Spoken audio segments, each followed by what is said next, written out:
IPL opening ceremony rehearsal day 3। যেহেতু সেই দিন আমাদের লাস্ট রিহার্সাল ডে, তাই জন্য আমাদের কল টাইম ছিল সকাল 10:30।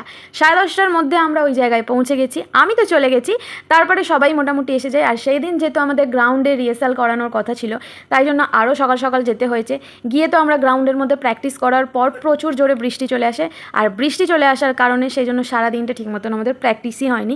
সেই জন্য আমরা রাতের বেলা বৃষ্টির মধ্যে ভিজতে ভিজতে চলে গিয়েছিলাম ইডেনের ভেতরে, দেখছিলাম যে গ্রাউন্ডটাকে কীরকম সাজানো হচ্ছে। যেহেতু লাস্ট ডে রিহার্সাল আর পরের দিনই আইপিএল ম্যাচ, তাই জন্য সব কিছু একসাথে রিহার্সাল হচ্ছিল। একদিকে ছৌ নাচের রিহার্সাল, একদিকে আমাদের ডান্সের রিহার্সাল, আবার একদিকে শ্রেয়া ঘোষাল ম্যামের সাথে যারা গান গাইবে তারাও রিহার্সাল করছিল।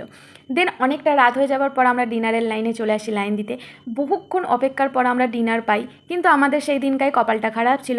আমরা পোড়া বিরিয়ানি খাই আর দিনটা শেষ করি। তো দেখা হচ্ছে ফাইনাল ডেতে। সাবস্ক্রাইব করো, টাটা।